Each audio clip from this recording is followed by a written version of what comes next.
오늘 이 시간 하나님께서 우리 공동체에게 주시는 말씀을 나누고자 합니다. 오늘의 말씀은요, 야고보서 3장 17절과 18절 말씀입니다. 우리 함께 두 절밖에 되지 않으니까요, 같이 한 목소리로 이번에는 같이 읽도록 하겠습니다. 시작.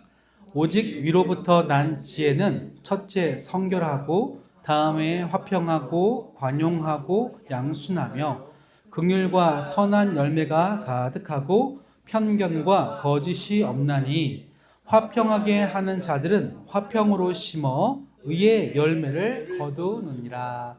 아멘. 오늘 본문 말씀을 중심으로 해서요, 하늘의 지혜로 세상을 바라보기라는 제목을 정하고 하나님의 말씀을 증거하도록 하겠습니다. 우리는 지난주에 우리 성령 하나님에 대해서 함께 살펴보았습니다. 이 성령님은요, 어떤 에너지도 아니고 신비적인 체험을 제공하시는 분도 아닐 뿐더러 이 땅에 내가 잘 먹고 잘 사는 이런 성공하는 그 존재도 아닙니다. 성령님은요, 인격을 가지신 하나님인 거죠. 그래서 여러분과 함께 하실 때 여러분이 믿고 듣고 보고 하면서 그분과 함께 동행하게 되는 거죠. 그런 점에서 이 시간 함께 다음과 같은 표현으로서 인사하는 시간 좀 갖도록 하겠습니다. 앞뒤 좌우를 바라보시면서 주님이 함께 하심을 보고 듣기를 축복합니다. 이렇게 인사하겠습니다. 주님이 함께 하심을 보고 듣기를 축복합니다. 네, 그렇습니다. 보고 들을 수 있어야 됩니다. 내 안에서 역사하시는, 우리 주변에서 함께 하시는 그 성령님의 일하심을 보고 들을 때에 우리가 성령 충만한 삶으로 이끌어지게 될 줄로 믿습니다. 아멘. 예전부터 많은 사람들이 이런 말을 했어요. 공공장소나 개인적인 자리에서 절대 하지 말아야 할 대화 주제 두 가지가 있는데, 첫째는 정치 얘기, 둘째는 종교 얘기인 거죠. 잘하시네요.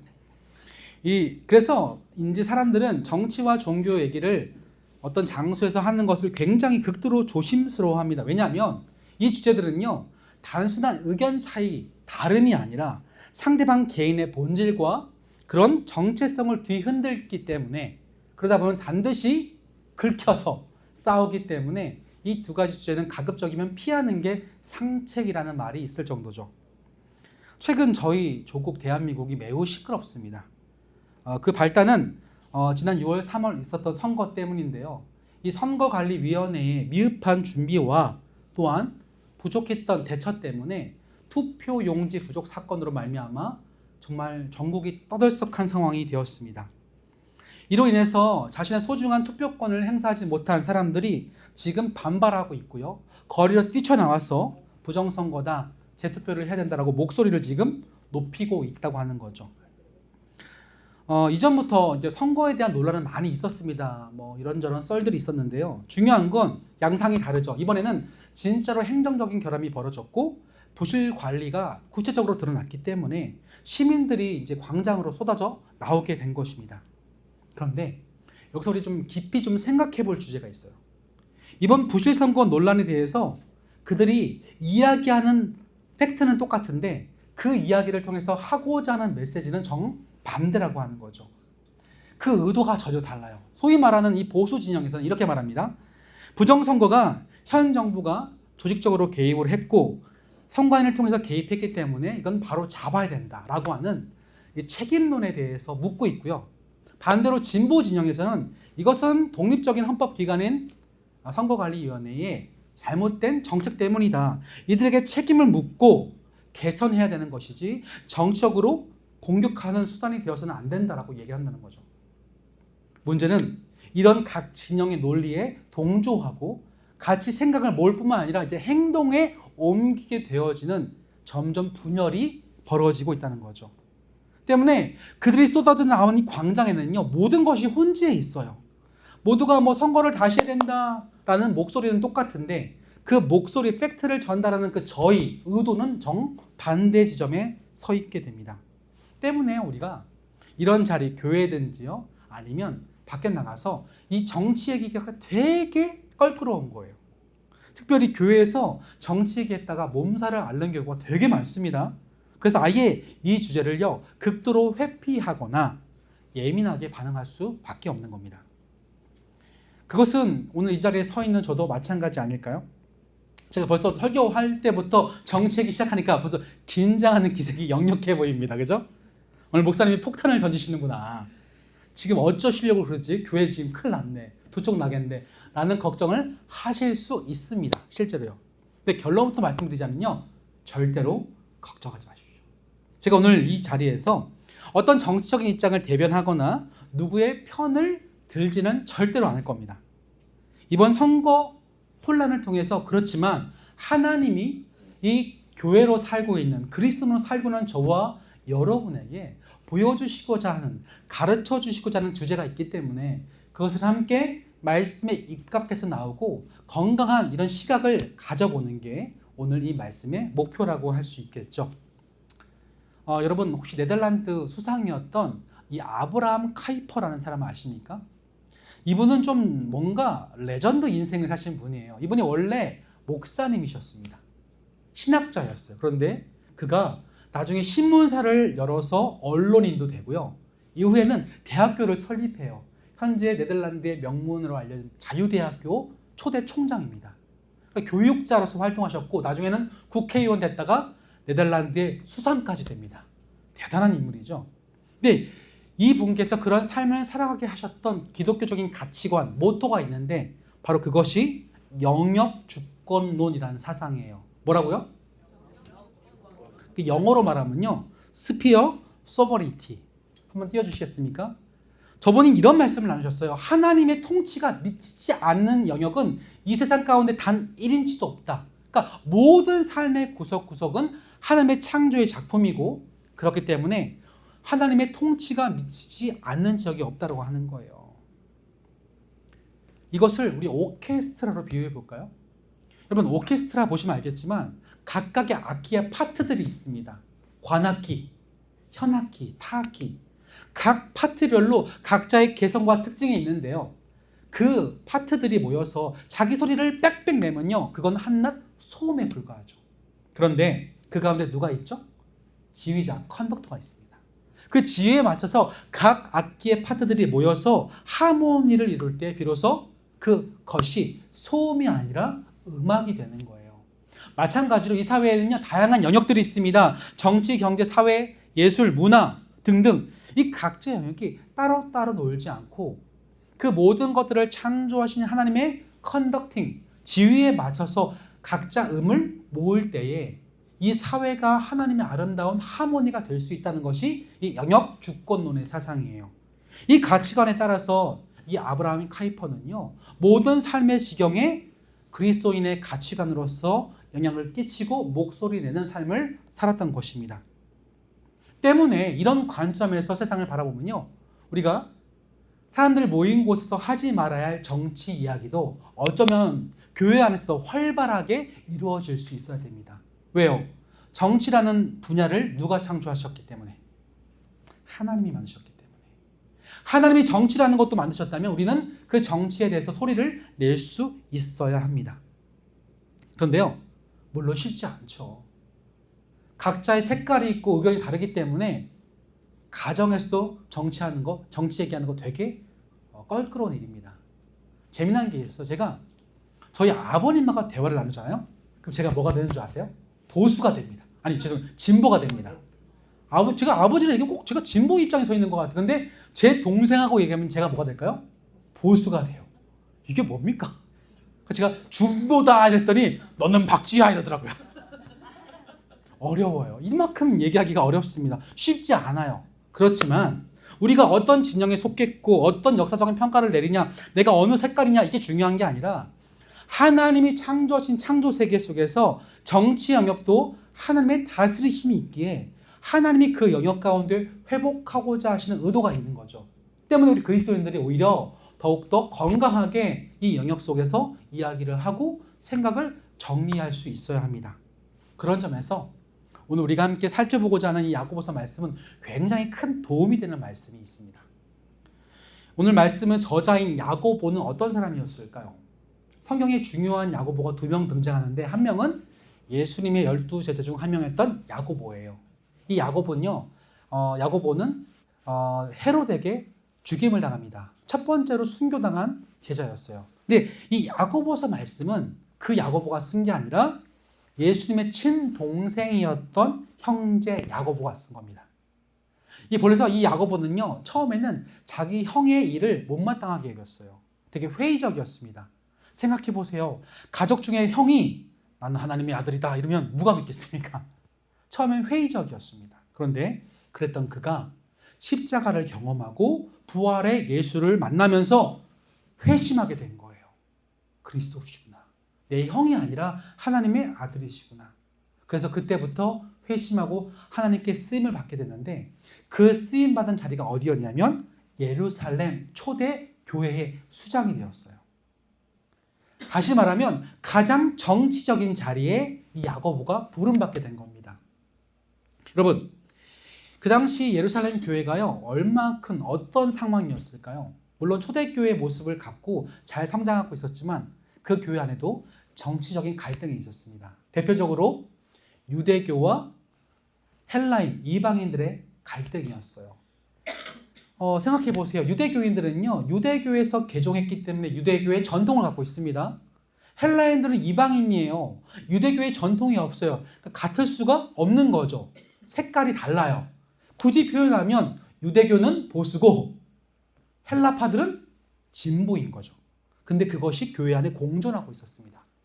근데 이 공존하다가 문제가 발생하는데 그것이 펑 터진 게 사도행전 15장 말씀이에요.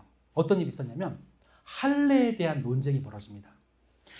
이 보수 쪽에 서 있는 유대교 출신들은 이렇게 말했습니다. 구원을 받기 위해서는 할례도 받아야 된다. 왜? 구약의 전통을 따르자라고 주장했습니다. 반대파, 진보 진영에 있는 헬라파 출신 그리스도인들은요, 무슨 소리냐? 예수로 말미암아 구원받았으면 할례가 필요 없다. 우리를 강요하지 마라. 이렇게 얘기했죠. 자, 이런 첨예한 갈등과 정치적인 혼란 속에서 오늘 야고보는 뭐라고 말했을까요? 성경을 가지고 옵니다. 성경 말씀의 기초에서 아모스서 말씀을 가지고 와서 이렇게 말하죠. 하나님이 부르신 저 이방인들을, 하나님께 돌아오고 있는 저 이방인들을 괴롭게 하지 말자. 그것은 필요 없다라고 얘기합니다. 그래서 할례 논쟁을 종식합니다. 할례는 받아도 그만, 안 받아도 그만. 오직 구원은 예수 그리스도라는 정리를 해버려요. 놀랍지 않습니까? 이 교회 안에도 정치 이야기가 벌어졌던 거예요. 더 놀라운 것은요, 이 결정에 따르고자 하는 예루살렘 교회 공동체의 태도였습니다. 그들이 유대교든 헬라파 출신은 상관없이 진보, 보수, 빨가냐, 파라냐 상관없이 그 결정이 성경적인 테두리 안에서 이루어졌기 때문에 받아들이고 수용하고 따라갔습니다. 이게 얼마나 아름다운 모습들이에요. 그랬었기 때문에 야고보는요, 이 야고보서 말씀을 기록할 때 굉장히 이 혀에 대한 이야기를 굉장히 강조합니다. 말을 잘하라고 하는 거예요. 그러면서 3장 초반부에 보면요, 우리가 하는 말을 하는 이 혀에 대한 얘기를 굉장히 강조합니다. 뭐라고 얘기하면 이렇게 얘기하죠. 야고보서 3장 8절부터 10절을 한 절씩 번갈아 가며 읽고요. 10절을 같이 볼게요. 제가 먼저 읽겠습니다. 혀는 능히 길들일 사람이 없나니 쉬지 아니하는 악이요 죽이는 독이 가득한 것이라. 이것으로 우리가 주 아버지를 찬송하고 또 이것으로 하나님의 진심을 받는 사람을 저주하는. 함께 봅니다. 한 입에서 찬송과 저주가 나오는도다. 형제들아 이것이 마땅하지 아니하니라. 아멘. 지금 무슨 말 합니까? 혀는 뭐 하기 힘들어요? 길들이기가 너무 힘들다는 거예요. 여러분, 혀가 이만큼 제멋대로입니다. 우리는요, 그리스도로 말미암아 구원받았지만 때로 내 혀가 통제가 안 돼서 때로는 하나님을 찬양하는데 막 쓰였던 그 혀가 형제를 저주하는데도 쓰일 수 있다는 거죠. 그 원인은 뭘까요? 우리의 부패한 인간의 본성 때문에 이런 길들여지지 않은 혀가 하고자 하는 목적이 있는데 바로 편가르기라고 하는 거예요. 이 길들여지지 않은 혀가 하는 것은 네 편과 내 편을 나누기 위해서 사람들에게 뭔가를 자꾸만 이야기해서 누가 옳은가, 누가 이기는가, 누가 힘을 갖는가에 자꾸 내 혀를 쓰고자 한다는 거죠.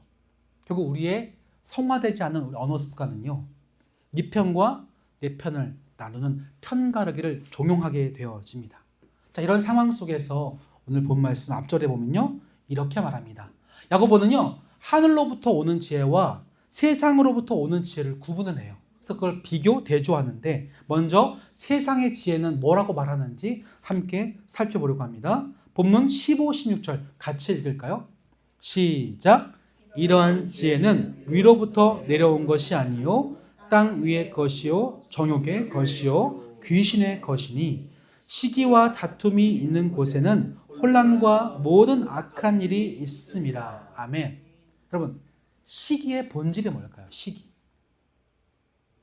시기라고 하는 것은요, 내가 내 편이 반드시 이겨야 된다고 하는 마음입니다. 다툼의 본질은 뭡니까? 다툼이라고 하는 것은 진리에 상관없이 내가 반드시 이겨야 된다는, 승리해야 된다는 그런 강제적인 마음이에요. 그래서 내가 내 주장과 생각을 관철시키기 위해서 가장 흔하게 사용하는 방법이 내 편이 아니라 상대편을 악마화시키는 방법입니다. 왜 그런 줄 아세요? 내 안에 떳떳한 게 없고 내 존재 자체에 자신이 없으니까요, 상대방을 깔아 뭉개고 나보다 악마화시키면 반대편으로 내가 더 잘나 보이거든요.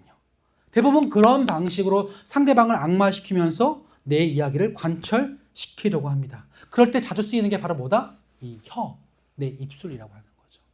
내 입술에서 그를 정죄하고 저주하는 것들이 막 쓰이는데, 그런 지혜는 하나님으로부터 오는 것이 아니라 세상으로부터 왔다는 거예요.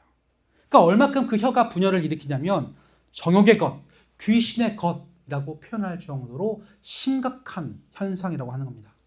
그럼 반대로 세상이 아닌 하늘로부터, 저 위로부터 오는 지혜는 과연 어떤 모습을 가리킬까요? 먼저 17절을 같이 볼까요? 17절 시작. 오직 위로부터 난 지혜는 첫째 정결하고 다음에 화평하고 관용하고 양순하며 긍휼과 선한 열매가 가득하고 편견과 거짓이 없나니. 자, 하늘로부터 오는 지혜로 말미암아 입술을 사용하면 첫째 특징이 뭐죠? 성결하다는 거예요. 성결. 여러분, 성결하면 뭐가 떠오르십니까? 깨끗하다? 그렇죠. 맞습니다. 근데 이 깨끗하다라는 성결이라는 단어가 하나님과 나라는 존재 관계에서 쓰이면요, 정직하다라는 뜻을 갖고 있어요. 정직하다. 하나님은요, 우리의 마음을 꿰뚫어 보시는 분입니다. 세상은 겉모습을 봐요. 얘가 무슨 말을 하냐, 어떤 외모, 어떤 모양을 보이느냐. 근데 하나님은 그 의도를 꿰뚫어 보시기 때문에 그가 하는 말, 겉모습이 아니라 그 속을 보신다는 거예요. 때문에 하나님 앞에서는 거짓을 말할 수가 없습니다. 내 말과 내 마음이, 그가 한 말과 나의 행동이 일치하는지를 정확하게 보세요. 그래서 하늘로부터 나는 지혜로 말미암아 이야기하는 사람은요, 정직합니다. 성결해요. 그의 말과 그의 마음이 일치하게 된다는 거죠. 때문에 여기서 말하는 성결과 반대되는 개념이 바로 거짓입니다. 거짓. 이 거짓의 대표적인 예가 바로 가스라이팅이에요. 가스라이팅은 겉으로는 말합니다. 너를 위한 거야. 너에게 도움이 되면 좋겠어 라고 하지만 그 속에 담긴 욕망은 나를 위한 거죠. 그것을 교묘하게 숨겨두면서 내가 원하는 것을 추구하려는 것, 그것이 바로 성결의 반대가 되는 거짓인 거예요. 하지만 하나님은 말씀하십니다. 이 말씀을 통해서 우리에게 우리의 모든 혀가 뭐 해야 된다? 성결로서 정직하라고 말씀하는 거죠. 두 번째, 하늘에서 오는 지혜는요, 특징은 바로 화평입니다. 화평. 화평의 반대는 뭘까요? 불안이죠. 불안. 여러분, 어떤 사람은요, 자기가 원하는 것을 관철시키기 위해서 상대방에게 공포심을 조장하는 경우가 있습니다. 지금 안 사면 안 돼요. 공포예요. 공포. 지금 이거 안 하면 큰일 벌어집니다. 이거 공포입니다. 공포 마케팅. 두려움을 일으켜서 내가 원하는 것을 얻어내기 위해 상대방을 매니플레이트, 조작하는 것.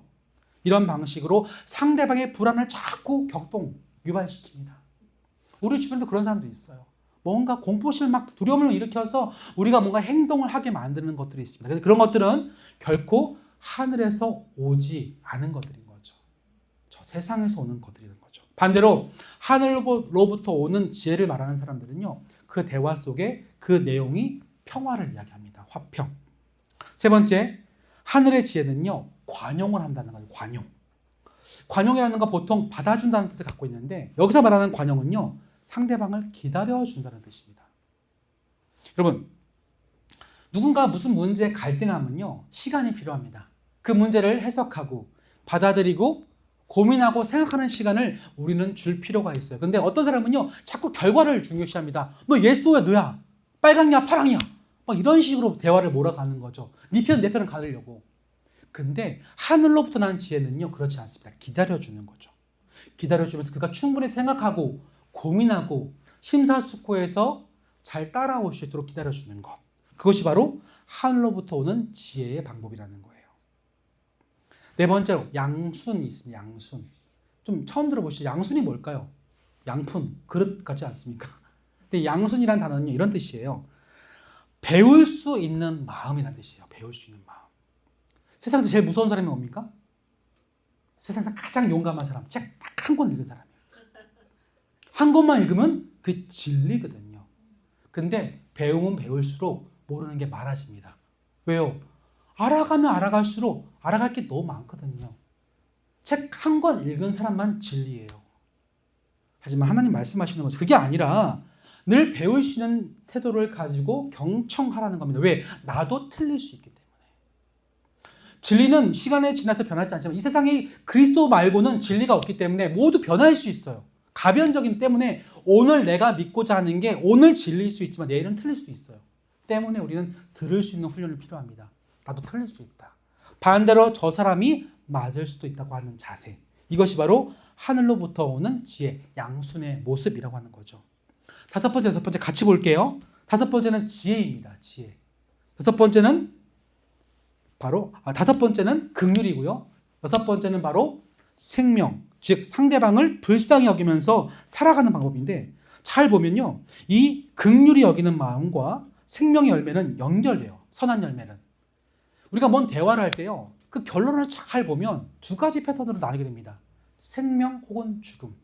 다시 말하면 우리가 하는 토론과 결과를 통해서 사람을 살리고자 하는 결정이 있고 상대방과 사람을 죽이고자 하는 결정이 있어요.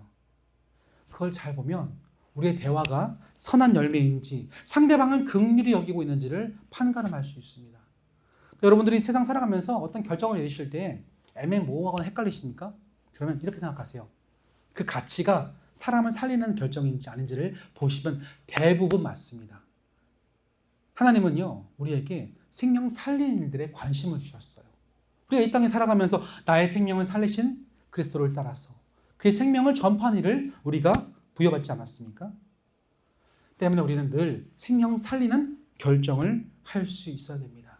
때문에 우리가 흔히 말하는 낙태 문제도, 그렇죠?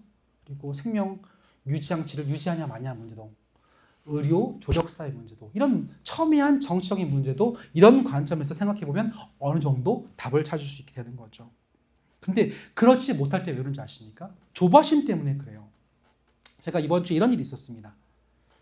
한 두 가지 마이너한 이슈 때문에 제가 딸아이와 조금 불편한 일이 있었습니다. 하나는 돈 문제였고 하나는 그 친구의 언어 습관 때문이었어요. 마음이 상하는 거예요. 저 녀석이 저렇게 말을 좀 못되게 하지? 돈에 대해서 이렇게 가볍게 생각하지라는 마음 때문에 화가 났어요. 근데 제가 이렇게 해서 좀 이건 아니다라고 엄중하게 문책을 했습니다. 이 녀석 이건 아니지 하는데 그렇게 하고 나서 하나님께서 저한테 이렇게 말씀하시는 거죠. 혹시 너도 그렇지 않았니? 라고 하시는 거예요. 생각해보면 저도요, 살아가면서 그리스도인으로 정리되어진 많은 가치들이 있는데 처음부터 그 돈에 대한 개념과 말에 대한 습관이 정리된 게 아니었고 저도 자라면서 성숙한 거지 처음부터 완성된 건 아닙니다. 생각해보니까 제가 저희 딸아이한테 완성된 모습을 강요하고 있는 거죠. 얘는 지금 배울 시기인데 그게 딱 느껴지는 순간 제가 미안해졌고 긍휼한 마음이 들기 시작했어요. 불쌍히 여기기 시작했어요. 내가 미안하다 리파. 내가 너를 완성품인 줄 알았구나. 지금도 배우고 있는 중인 너를, 성장하고 있는 중인 너를 나 너무 좀 엄격한 잣대를 제시했구나라는 마음을 제게 주시더라고요. 여러분, 긍휼한 시선은요, 나도 상대방도 함께 자라가고 있다고 느낄 때 생깁니다. 그렇죠? 그럴 때 우리가 한 번 더 들어보게 되고 한 번 더 여유를 갖게 되는 거죠. 마지막 일곱 번째는 뭡니까? 편견과 거짓이 없다는 것. 편견이라는 건 선입견이에요. 이 사람은 이런 사람이다. 이 사람은 이 색깔이다. 이 사람은 어느 당이다. 이 사람은 어떤 MBTI다. 뭐 이런 식으로 상대방을 딱 고정시켜 놓고 내 틀에 그 사람을 딱 못 박아 버리는 거. 이게 편견과 선입견입니다. 그러니까 더 이상 그 사람 속에 내면에 있는 다양한 모습들을 보고 들으려고 하지 않는 거죠. 내 기준에 딱 틀에 맞춰 놓고 평가, 정죄해 버리는 겁니다. 그러니까 이 모든 것들이요, 하늘로부터 오는 것들이 아니라는 거죠. 다시 말하면 이런 방식으로 대화를 하다 보면 그 안에서 우리 가운데 대화, 토론과 담론이 형성될 수가 없다고 하는 겁니다. 때문에 수많은 교회들이 지금도 색깔론에 힘들어하고 정치적인 문제를 말미암아 분단을 겪고 분열을 겪고 갈등하고 아파하고 있다고 하는 거예요. 근데 이 모든 편견과 거짓을 걷어내고 우리가 바라봐야 할 시선은 그도 나와 똑같은 하나님의 형상이다라는 거죠. 함께 하나님 이야기를 할 수 있고 하나님의 시선에서 세상 이야기를 나눌 수 있는 또 다른 하나님의 형상이라는 그런 관점이 생길 때 우리가 우리 안에서도 이야기를 할 수 있습니다. 자, 그렇다면 사랑하는 성도 여러분, 오늘 이 말씀을 통해서 지금을 살아가고 이런 이슈들을 접하고 있는 저와 여러분에게 하나님이 전하시는 그 마음, 심정은 과연 무엇일까요? 결론은 바로 18절 다음과 같습니다. 같이 읽어볼까요? 시작!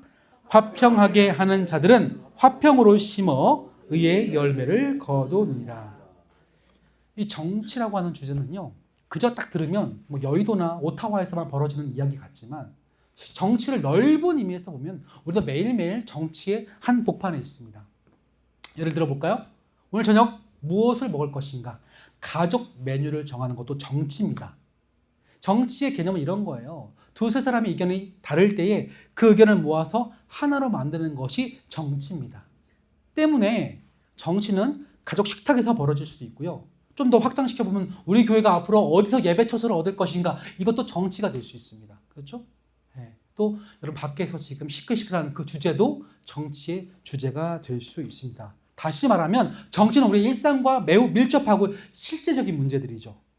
그런데 문제는 이 정치, 올바른 다스림을 얘기할 때 우리는 계속적으로 이 혀를 사용해서 세상의 것들, 지혜를 말하고자 하는 거죠. 시기와 다툼이라는 방식으로 편을 가르고 악마화하는 방식으로 이고 지는 싸움으로써 바로 이 정치를 실현하려고 하는 겁니다. 그때 오늘 하나님께서는 이 야고보 사도의 입술을 통해서 우리에게 올바른 정치의 기준을 제시하시는데 바로 7가지. 첫 번째 뭐다? 성결하라. 정직하라는 거예요. 네가 하는 말이 과연 너의 심중에 있는 마음과 일치하는가? 두 번째로 화평, 불안을 조장하지 말고. 세 번째 관용, 기다려주며. 네 번째 양순, 서로에게 배울 점을 찾고. 여섯 번째 긍휼과 선한 열매를 통해서 생명을 살리는 것에 목표를 두며. 마지막 7번째 편견과 거짓 없이 사람을 사람으로 바라봐 주라. 이것이 오늘 우리에게 주시는 아름다운 정치의 기초 뼈대인 줄로 믿습니다. 이런 방식이요, 교회 공동체를 하나로 유지할 수가 있습니다. 그렇다고 해서 교회 공동체가 하나가 됐다고 해서 파시즘이나 공산주의를 얘기하는 건 아닙니다. 그런 독재적인 하나됨이 아니라 교회에서 하나됨은요, 삼위일체 하나님의 존재 방식처럼 일체로 존재하시는 하나님이 삼위라고 하는 다양성을 보여주신 것처럼 교회의 그리스도의 머리된 우리가 하나됨을 이루지만 그 속에 다양한 서로의 개성과 의견과 모양과 모습을 통해서 다양한 풍성함을 누릴 수 있는 것. 그것이 바로 교회에서 말하는 하나됨이라고 하는 거죠. 이 하나됨이 아름답게 펼쳐졌던 하나의 예가 있습니다. 아주 훌륭한 예. 이것만 전하고 말씀을 정리하겠습니다. 예수님께서 12제자를 세우실 때에 12명의 제자들이 각각의 출신들이 참 다양했는데요. 이 중에 두 사람은요, 절대로 하나 될 수 없는 두 부류, 두 계층이 부름받은 일이 있습니다. 그 중에 한 명은 세리마태예요. 다른 하나는 시몬이라는 사람입니다. 여러분, 이 세리마태가 어떤 출신입니까? 세리라고 하는 것은요, 그 당시 점령지였던 이 이스라엘 유다 지역에서 로마의 편에 서서 자신들의 동족의 피를 빨아먹는 그런 얍삽한 존재들이었습니다. 그래서 유대인들은 이 세리를 너무 극도로 증오하고 싫어했습니다. 로마의 힘을 얻고 주머니를 털어가는 사람들이니까. 그런데 이 시몬이라는 사람은요, 정반대에 서 있습니다. 시몬을 설명하는 성경 표현 중에 열심당원이라는 표현이 있는데, 이 열심당원이 바로 뭐냐면, 그렇게 로마의 편에서 사람들을 피를 빨아먹는 이 배반자들을 테러나 암살로 처형하는 민족적인 성향을 가진 결사부대였어요. 다시 말하면 시몬은요, 사회 같으면 이 세리마트를 죽일 수밖에 없는 그런 관계였습니다. 양극단이었죠. 근데 놀랍게도 이 양극단에 있는 제자가 예수님 안에 한 공동체로 부름받았습니다. 그게 완성됐어요. 이걸 통하여 하나님이 지금을 살아가는 저와 여러분에게 보여주시고자 하는 게 뭘까요? 교회는 신기한 곳이라는 거예요. 양극단에 있는, 정치적으로든 경제적으로든 수많은 갈등 속에 있는 누구라도 예수를 머리 삼아서 하나 될 수 있다고 하는 신기한 곳이라는 것을 그 당시 예수님의 12제자를 통해서 보여주시고 지금은 이 성경을 통해서 우리에게 보여주십니다. 그럼에도 불구하고요, 지금도요, 교회는 색깔로 나눠지고 있습니다. 오늘 아침에 제가 우리 밴쿠버에서 가장 유명한 페이스북 커뮤니티를 보다가 재미난 글을 봤어요. 그 글에 뭐라고 써있는지 아십니까? 혹시 오늘 한국 이민교회에서 목사님이 정치 얘기하면 보고해 주세요. 그 목사님이 어떤 정치 얘기를 하는지 궁금했나 봐요. 부정선거 관련돼서 코멘트를 한다면 반드시 댓글 달아주세요라는 글이 올랐습니다. 그 의도가 뭡니까? 편가르기 하겠다는 거예요. 그 교회 목사가 이번 선거 논란 이슈에 대해서 어떤 이야기를 하는지를 조사해서 빨간색이냐 파란색이냐 편가르기 하겠다는 의도가 그 글 속에 이렇게 고스란히 담겨져 있습니다. 저는 무슨 색깔일까요? 모릅니다. 얘기하지 않을 거예요. 다만 제가 어떤 마음으로 그 정치를 바라보고 해석하고 고민해야 되는지 우리 하나님께서 베풀어 주신 말씀을 통해서 함께 기본 뼈대는 이제 저희가 함께 세웠습니다. 그다음 이제 앞으로는 뭐 해야 되죠? 얘기를 해야 됩니다. 얘기할 수 있어야 됩니다. 동시에 들어줄 수 있어야 하고 함께 고민하고 생각하면서 이 정치라는 주제가 단순히 우리만의 인간만의 타락한 주제가 아니라 하나님이 이 땅에 하나님의 나라라고 하는 아름다운 공동체를 세우시고자 하는데 그 하나님의 나라에 입각한 정치는 어떻게 이루어져야 되는지 우리 가운데서 고민하고 토론하고 함께 생각하면서 의견을 모을 수 있어야 되는 거죠. 동시에 다름을 인정하고 품어줄 수 있는 것. 오늘 7가지의 뼈대를 통해서 세워갈 수 있는 것. 그것이 그리스도 안에서 한 몸을 이루는 이 땅의 교회인 줄로 믿습니다. 이런 연습들이 이제 차근차근 우리 가운데서 시작될 겁니다. 이따가 한번 셀 모임에서 한번 나눠봤으면 좋겠습니다. 하지만 그것이 다름을 확인하는 시간이 아니라 가운데서 그리스도 안에서 어떻게 만날지를 고민하는 시간이 되고 또 이런 건강한 생각을 가지고 우리 안에서만 이런 이야기가 논의되는 것이 아니라 세상에 나가서 또 필요할 때에 예수님 안에서 내가 생각하는 내가 이 이슈를 어떻게 바라보고 있는지도 건강하게 소통할 수 있는 그런 여유로운 마음들이 우리에게 필요합니다. 왜냐하면 모든 세상의 영역은 단 한 군데라도 하나님의 영향권에 없는 곳이 없기 때문입니다. 그 사실을 기억하시면서 우리에게 이런 가이드라인을 통해서 건강한 다스림이 무엇인지 고민할 수 있는 저와 여러분의 일상이 되어주시기를 주의 이름으로 간절히 부탁드립니다. 아멘. 우리 시간 말씀을 정리하면서 4가지 정도 기도 제목을 함께 나누고 기도하겠습니다.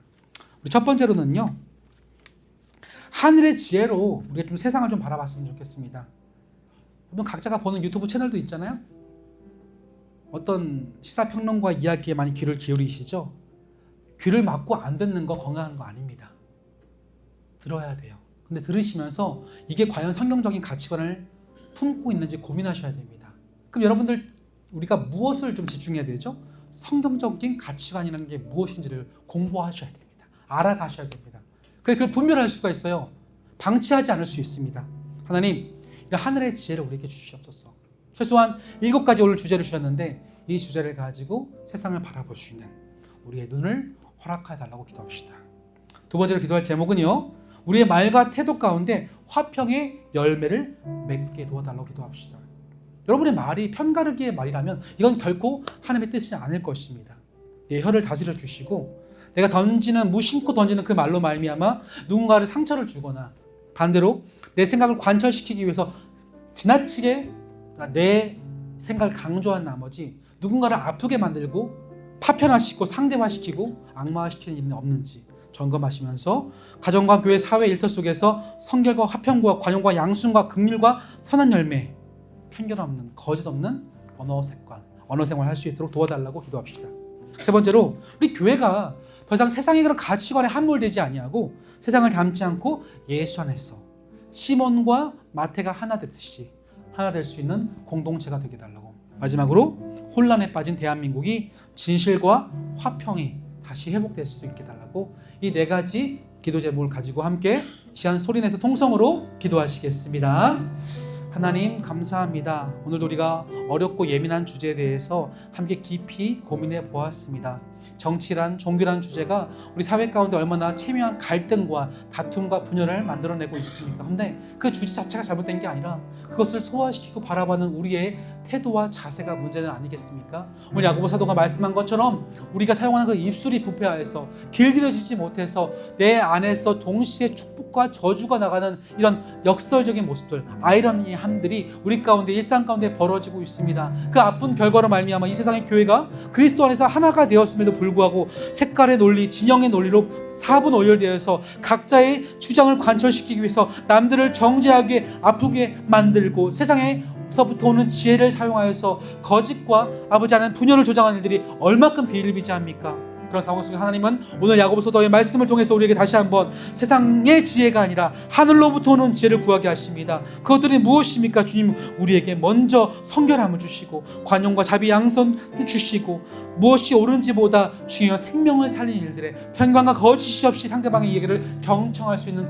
우리의 마음을 허락하여 주시옵소서. 그런 태도와 우리의 말의 관습과 습관이 생길 때에 우리가 우리의 언어 습관과 삶의 태도를 통하여 화평의 열매가 맺어질 줄로 믿습니다. 무심코 던지는 이야기 속에서도 주의하게 하시고 생각하게 하시고 배려하게 하시고 시몬과 마태가 하나 됐듯이 교회가 세상을 닮지 아니하고 예수 안에서 하나가 될 수 있다는 사실이 그냥 이론이 아니라 우리 가운데 실제가 될 수 있도록 우리를 사용하여 주시옵소서. 동시에 이런 아름다운 회복을 통하여 지금도 신음하는 저 대한민국 교회들이 진심과 화평을 추구할 수 있게 도와주시고 그가 아버지 어느 편에 서 있다는 것으로 말미암아 좌지우지 되는 것이 아니라 우리가 모두 예수 안에서 하나가 되었다는 것을 다시 한번 기억하면서 주님 안에서 화평을 이야기할 수 있는, 화평을 노래할 수 있는, 화평을 추구할 수 있는 평화의 사람, 샬롬의 공동체 증인으로 살아가도록 도와주시옵소서. 주님 감사합니다. 하나님, 지금 벌어지고 있는 여러 가지 분열과 이슈들을 말미암아 하나님 얼마나 가슴 아프시고 속상하실까요? 하지만 우리는 그런 이슈들에 대해서 많이 머리 아파하고 괴로워하기 때문에 또 복잡하고 때로는 거칠게 쏟아지는 그 대립 상황 속에서 내가 고민하고 싶지 않기 때문에 어느 정도 거리를 두고 회피하는 것들 또한 우리의 연약한 모습들임을 고백합니다. 하지만 정치라는 영역도 하나님이 창조하시는 부분이기 때문에 결코 무시하거나 간과할 수 없음을 오늘 말씀을 통해서 우리에게 알려주셨습니다.